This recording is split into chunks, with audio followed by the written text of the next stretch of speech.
Hello, today I'm going to be reading from the subreddit Girl Dinner Diaries, and in the background, I'm just playing Minecraft. I'm building a farm on a realm.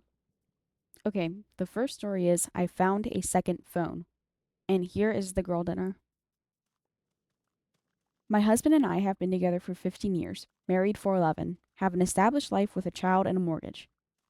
I was given a big job opportunity earlier this year where we would have to move to a new city. We both are established in our careers, and it was a big discussion, like 2 months of discussions. And these were healthy conversations. No big arguments or anything like that. We ended up not moving and I turned down the job. I was a little bummed because it was my dream job, but I understood that it would have been a lot for our family to adjust. Last night, while my husband was doing bedtime, I heard a buzzing sound and found a second phone in his work bag. I thought that was weird because his work did away with separate phones a while ago. When he came downstairs, I asked, when did he get a work phone? His face said it all.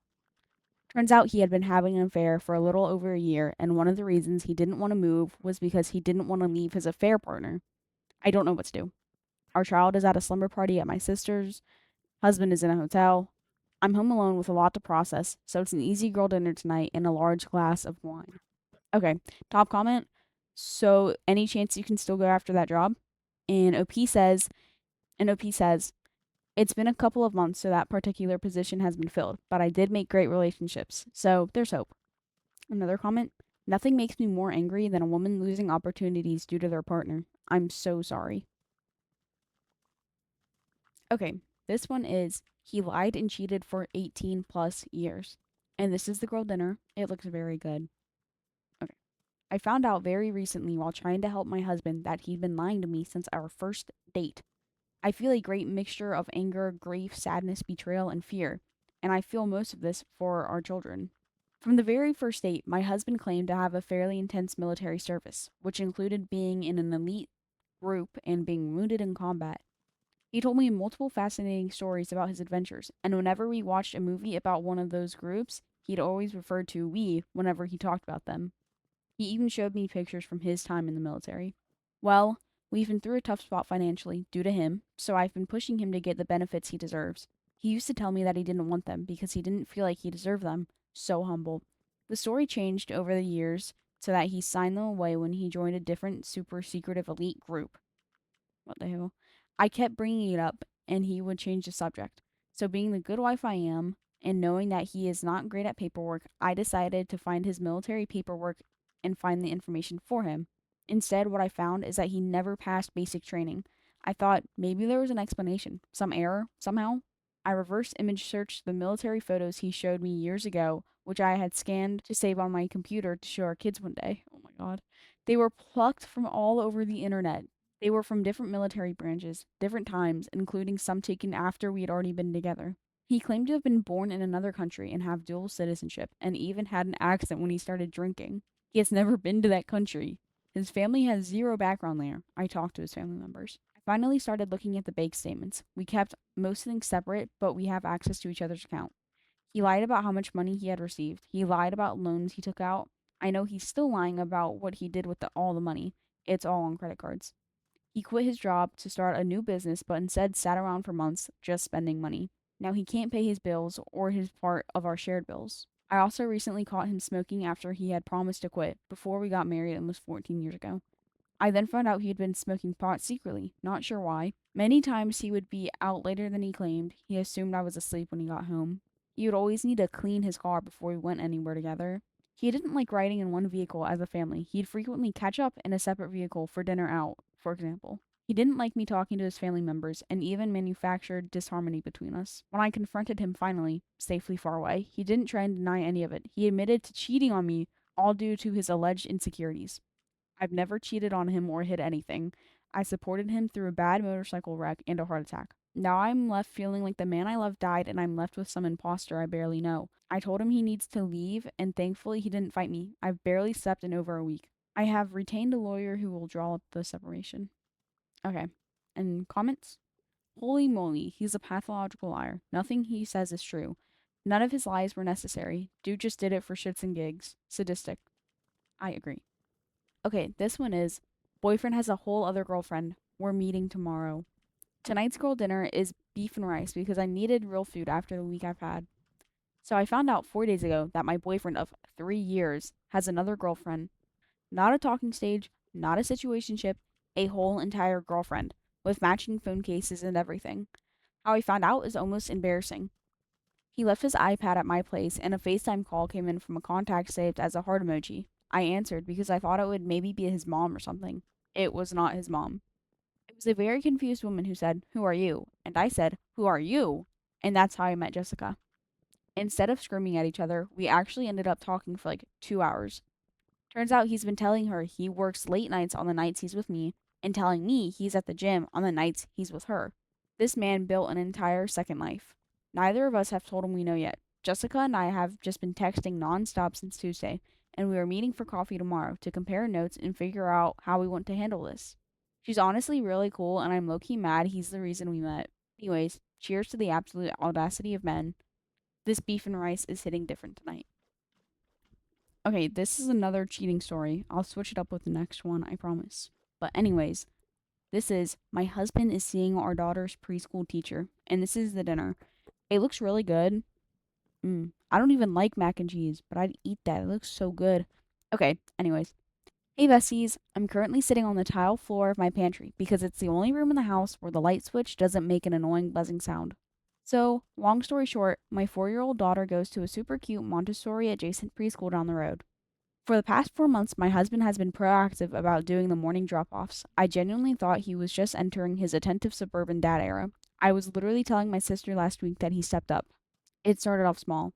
He started wearing his nice cologne for 8:15 a.m. drop offs. Then he offered to be the classroom parent volunteer for Craft Tuesdays.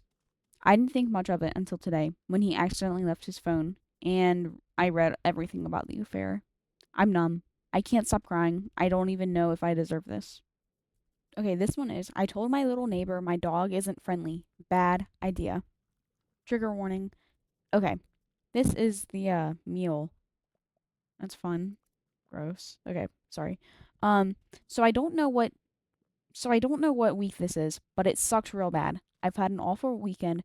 Posted about it on here, so if you've seen it, yeah. I haven't. Okay, I'll try and find it. I decided to go on a run with one of my dogs this morning. I've got two, father and son, and I often take the older one on my morning runs with me, since we will be competing in a charity event in a couple of weeks. On my way back, I ran into my neighbor and her little son, maybe 8 or 9. I'm not that great with telling I'm not that great at telling kids ages, but he's school aged. And I think he went to school like 2 years ago. Where I live, he'd be around 7 then. He asked me if he could pet my dog, and I nicely said, "No, he's not friendly." That was a lie. He's a very friendly dog. I just don't like the idea of an unknown child who doesn't own pets touching him after a run and doing God knows what, because I can't be sure the kid won't pull at his ears or something. That particular one has also been spotted throwing sticks and toys at my dogs while they were out and about. Oh, that particular one has also been spotting throwing that particular one has also been spotted throwing sticks and toys at my dogs while they were out and about, so I know he's not the brightest crayon in the box. The mom looked really upset, but she said goodbyes and parted but she said her goodbyes and we parted ways. I didn't think much of it. When I got back when I went home, I got ready, went to work. Turned out I had to stay late today, so I texted my roommates to ask if they could let my dogs out. We have a small so if so I texted my roommate to ask if she could let my dogs out. We have a small garden where they can take care of their business. And about 20 minutes later, I get a picture of a block of minced meat with nails in it. Thankfully, we have cameras, and the daycare next door has some pointing in the opposite direction. So unless they walked over from the other side of the building, the cameras probably caught them. Now, I'm not doing great, but my dogs are okay. Now, I'm not doing great, but my dogs are okay. They didn't manage to get to the meat before my roomie spotted it and took it away, so they're fine. I have a feeling I know who it was. The neighbor's kid's dad fucking hates big dogs. Going to the police tomorrow, and I don't know how I'll approach my neighbors yet, but yeah, that's the situation. Okay, well, I'm gonna look at their other post, because they said like they posted on it before. Okay, I found it. This meal looks a lot better, and this one is from the same girl from the last story. A girl I hate is pregnant and nobody gets it. I just need to talk about it and have someone understand me because literally everyone else says I'm acting like a child. Last night, my female 24, best friend of 21 years, female 24, Sent a screenshot of my childhood bully's Instagram story.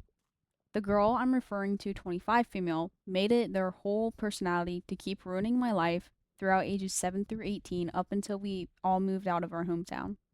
She'd make my life miserable, and most of the issues I have now, anxiety attacks, diagnosed depression, are due to her constant taunting and psychological abuse. So, yeah, I hate her, and I'll never forgive her. So, as mentioned, my friend sends me a screenshot of her IG story. It's a mirror selfie where she's holding her belly, and there's a bunch of baby items on the shelf behind her. Just very aesthetic maternity mirror selfie. It's always been my biggest dream to be a mom, and I've tried and tried. Been diagnosed with been diagnosed with PCOS in the meantime, and had my chances ruined with a few guys, and now I'm single and nowhere near being able to do it. I graduated, I'm a psychologist, and it sucks that I can't even help myself enough to get over it. I told my mom this morning because I just had to tell someone how much it made me spiral. She told me I'm acting like a little brat and saying that I want a baby just because she'll have one now. She told me to get over myself and live my life. But all I really want is for someone to understand how much it sucks for me. And yes, I am jealous because I always try to be a good person.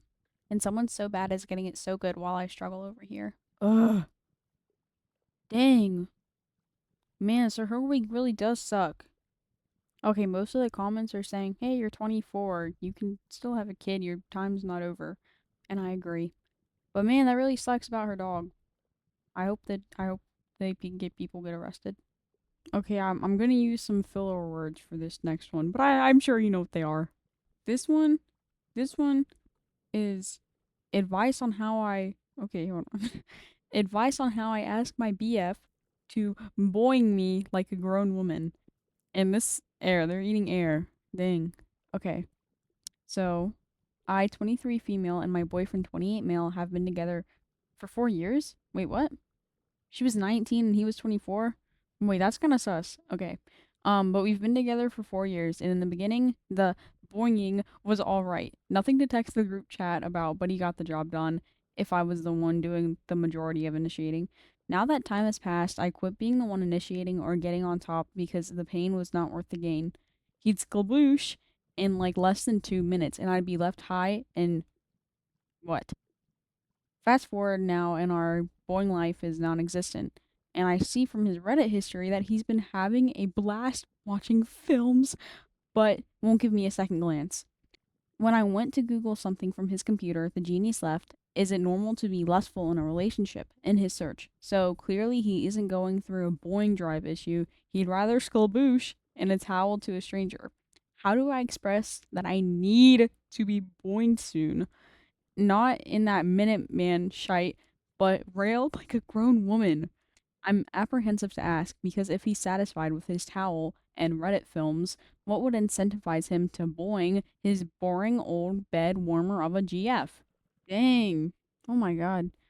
The films isn't my only issue. It's more that it's been 3 months and we've only done it once for less than 60 seconds.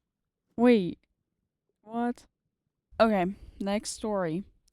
This says, I don't like my friend's kid, and that might make me a terrible person. Oh, a bit of a preface. My partner and I are child free by choice. I have 3 nieces and 3 nephews, and many of my friends have kids ages 1 through 14. But one of my friend's kids, I just cannot vibe with.